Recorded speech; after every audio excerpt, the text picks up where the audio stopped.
Assalamualaikum warahmatullahi wabarakatuh.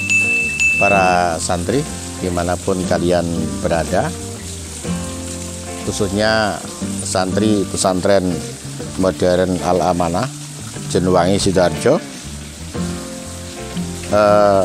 apa kabar kalian pada Ramadan kali ini?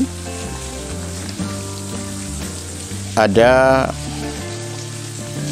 satu keterangan, alaika bisaumi fa innahu la mislalahu. Untuk kamu puasalah, dan puasa itu tidak ada yang menandingi. Oleh karena itu para santri, puasa ini hanya 1 bulan di dalam 1 tahun, maka kita harus menunaikannya dengan ilmu, kesungguhan, dan segala ketulusan. Kita berharap puasa kita seperti disyaratkan oleh Rasulullah SAW, ghufira lahu ma taqaddama min dzambih, menghapus dosa kita yang telah lalu dan yang akan datang. Para santri, yang kedua, terima kasih kalian sudah memberikan komen dan jawaban. Jawaban untuk pertanyaan yang kemarin adalah panjenenganipun Romo Kiai Haji Jazuli. Beliau adalah perintis dan pendiri pesantren Ploso.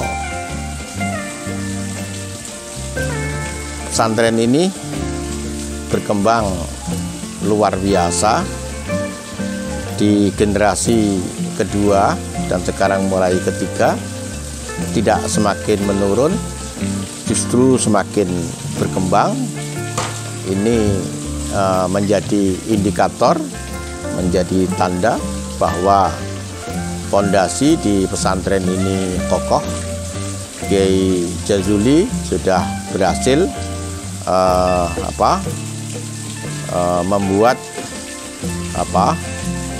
fondasi spiritual bagi pesantren ini, sehingga selanjutnya para penerus dimudahkan oleh Allah Subhanahu wa Ta'ala. Para santri, sebelum saya teruskan vlog ini, jangan lupa subscribe dan bunyikan lonceng agar kami termotivasi untuk membuat vlog baru yang lebih berkualitas. Dan jangan lupa sebarkan vlog ini ke media yang lain, Instagram, Twitter, Facebook, dan lain-lain. Bagi kalian yang sudah subscribe, saya sampaikan jazakumullah ahsanal jaza. Semoga Allah memberikan balasan yang setimpal. Para santri, coba ditebak di tempat mana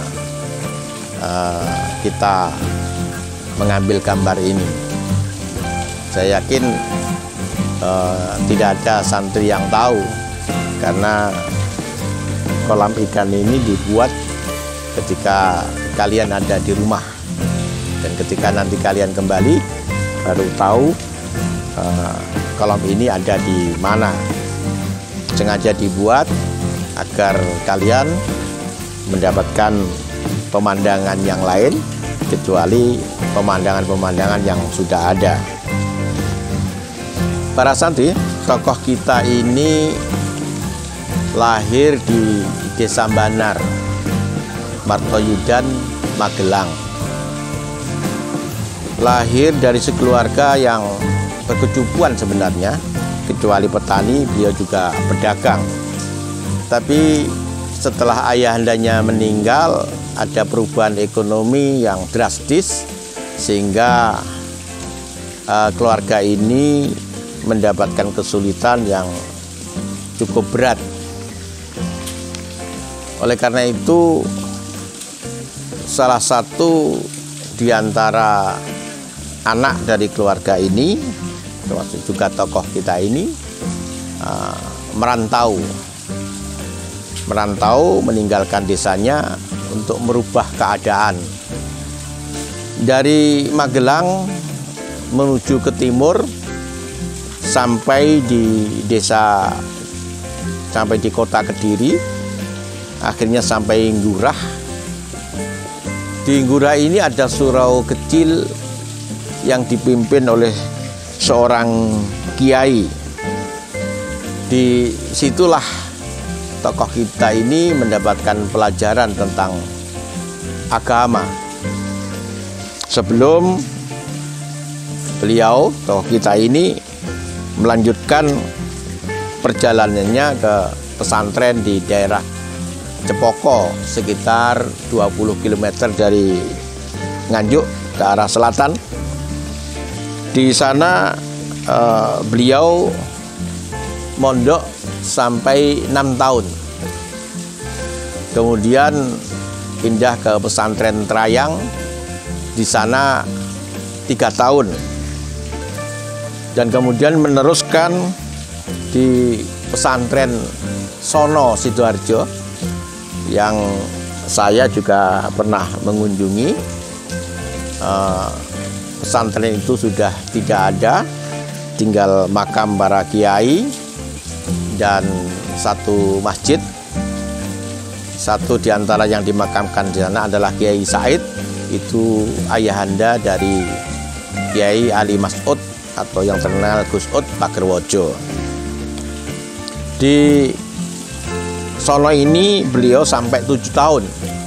Sono itu di masa lalu terkenal dengan pesantren yang mendalami ilmu sorof. Sayang pesantren itu mungkin tidak ada penerusnya, sehingga sekarang sudah tidak ditemukan lagi pesantren itu.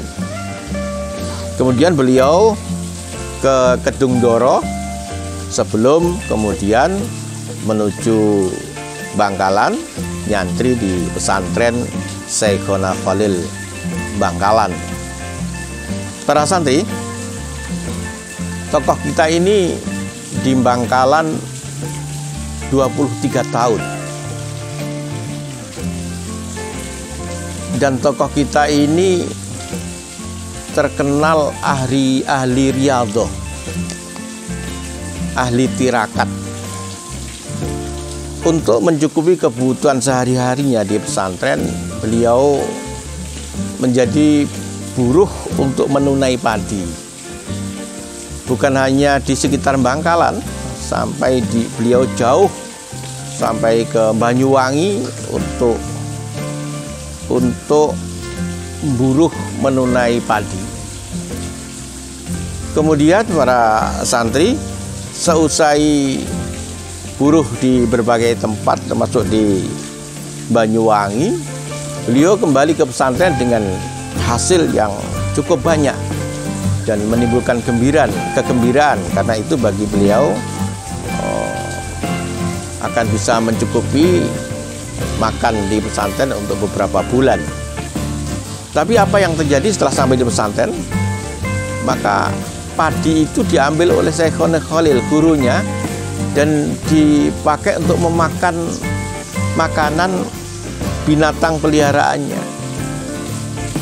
Kata Syekhona Khalil, udah itu padimu tak ganti dengan daun bentis, daun pace.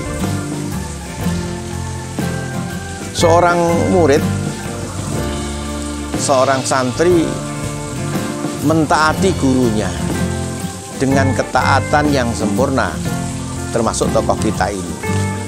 Beliau memberikannya dengan ikhlas, dan beliau juga mengikuti apa kata gurunya untuk memakan daun pace itu sebagai lauk untuk bertahun-tahun selama tinggal 23 tahun di pesantren Bangkalan.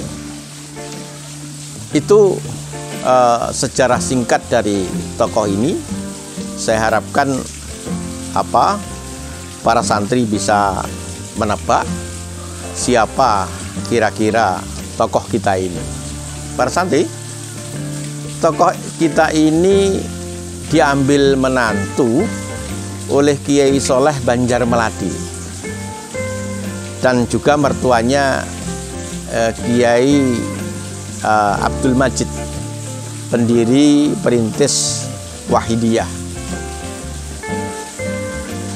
Ketika usia beliau sudah setengah abad, kemudian beliau setahun setelah nikahnya mendirikan sebuah pesantren di satu tempat. Pesantren itu sekarang berkembang luar biasa dan sekarang mungkin sudah generasi ketiga. Salah satu alumninya adalah almarhum Ki Haji Maimun Zubair Qaddasallahu sirrah, dan juga Ki Haji Said Akil Sirot. Nah, dengan isyarat itu saya yakin santri bisa menebak siapa tokoh yang satu ini. Itu kuis hari ini. Atas perhatiannya saya sampaikan terima kasih. Akhiran, wassalamualaikum warahmatullahi wabarakatuh.